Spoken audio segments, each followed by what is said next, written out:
Hello everyone and welcome to my channel. Today's video is going to be my master study for the month of January, and I chose Salvador Dali. So let's get started.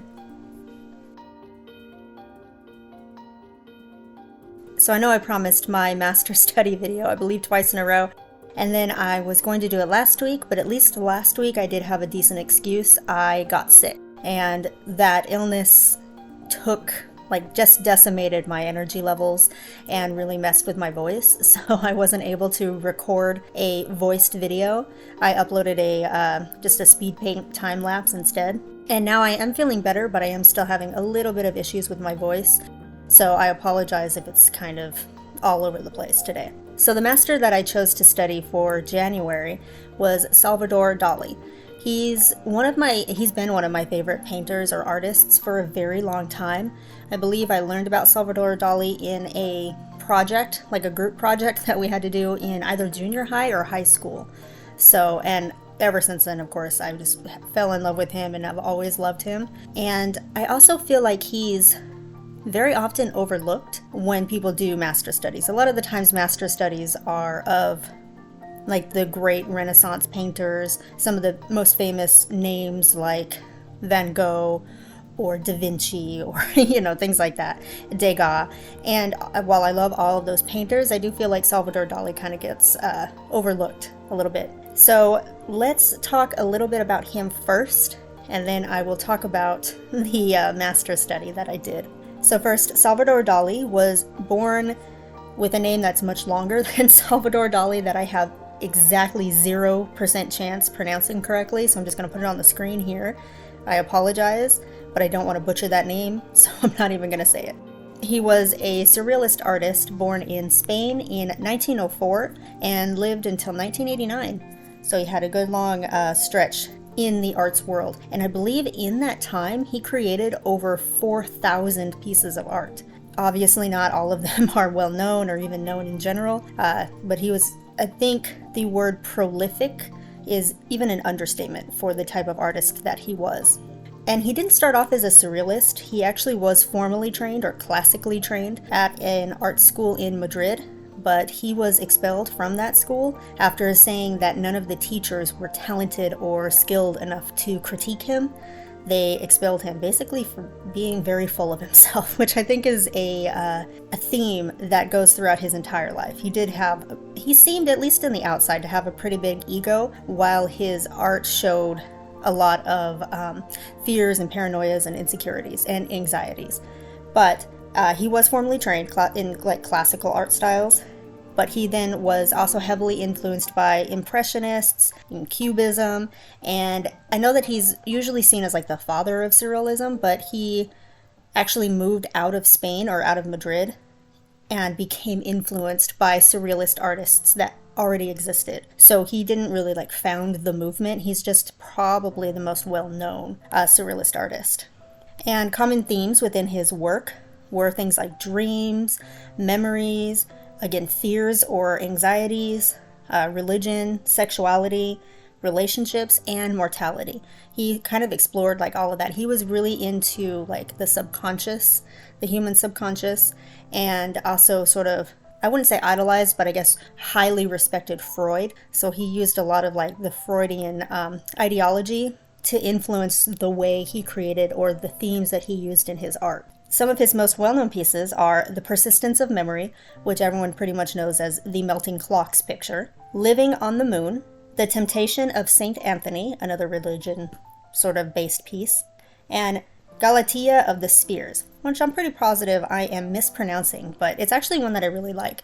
And you can actually see all of his paintings, or at least the ones that are known to the public, on dali-gallery.com.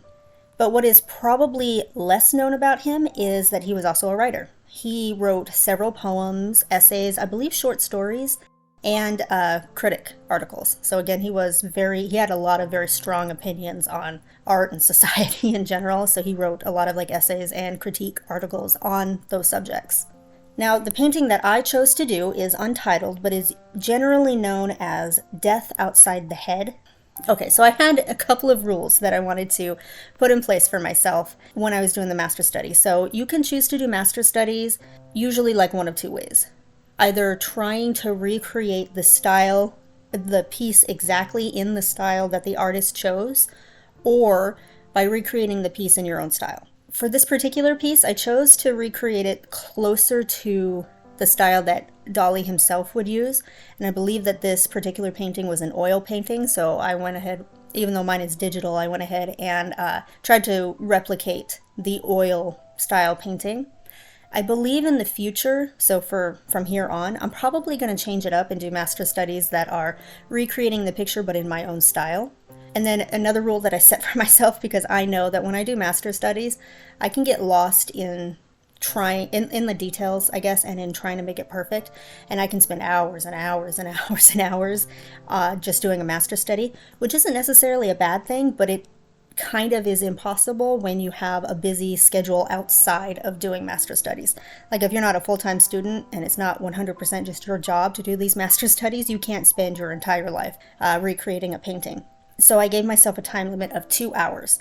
So I chose this painting mostly because two things that I consider like comfort piece or comfort art pieces for me are skulls and roses. I spent a lot of time in high school as a teenager just drawing them like crazy because I like to study the skull at all of the different angles, and also I like to study like rose petals because no two roses are ever the same, and studying like the folds and the shadows and all of the color variations and things like that was really fun.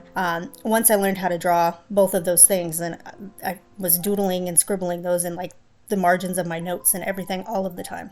So I chose this piece because I felt like that really spoke to just me as an artist. Again, I did choose to go with his, like trying to replicate his style, which I think another reason that I'm probably going to do it in my own style is because trying to do it the way that Dali did it was quite a challenge for me. I started out as I normally do. I laid down, I actually started off with a color wash, which is something that typically masters of old would do, and it kind of helps to keep everything within the same tonal range so that color harmony is a little bit easier. So I started off with like a sepia or a tan kind of color wash, and then I started to block in like the triangles of the background and color those in individually. I wanted to, I guess, get the background, because the background isn't just these maroon triangles. The maroon triangles have variations of light and shadow within them as well, and I wanted to have a little bit of that depth. Even though I didn't have a ton of time for this master study, I still wanted to capture a little bit of that depth before moving on to like the big main shape of the skull and then some of the side shapes of the roses. Once I was able to move on to the skull, I feel like the background, I had to move on. It's not as detailed and amazing, honestly, as Dali's is, but I had to move on. So once I felt like the background was good enough, I moved on to the big shape of the skull. We want that to be the focus anyways, so I moved on to that. And I believe, honestly, for this painting, I spent the most time on the skull.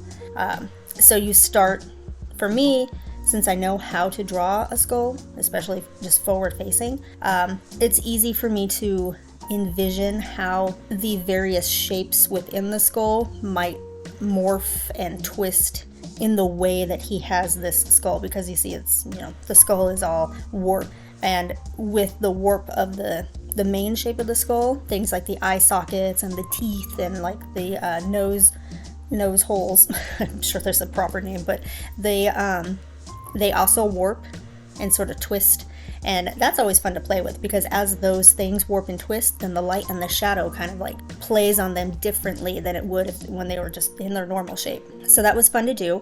I also wanted to keep the coloring sort of like, it's this yellowish tone of like naturally aging bone that hasn't been like bleached or treated in any kind of way. When I finally got to move on to the roses, I found that actually a little bit more difficult than I was expecting, because I am not very well trained in cubism. I usually don't actually, I can't remember a time when I've ever created anything in a cubist style. So this was entirely new for me.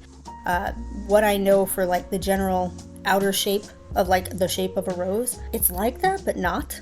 So all of the soft curves and lines and forms that are usually a little bit, they're just soft, wavy lines. We're doing sharp angles and straight lines. And that was something that I had to really, really study his painting to get. And I had to like kick out my idea of what a rose looks like and go with what his idea of what a rose looks like, and just think you're not drawing a rose, you're drawing whatever he has on this canvas. So I just tried to copy the shapes that he had down without thinking you're drawing a rose. And that was really the only way that I was able to even get an approximation of the way that he drew them. So I'm going to go ahead and let you enjoy the rest of this painting. Again, I know that it is not an exact replica, but I did learn a few things and I really enjoyed doing it. So I invite you to also do master studies of whoever you like to do. And I'm not sure who I'm going to do for February, but I will let you guys know soon. If you have any suggestions, feel free to leave those in the comment section below. And thanks for watching.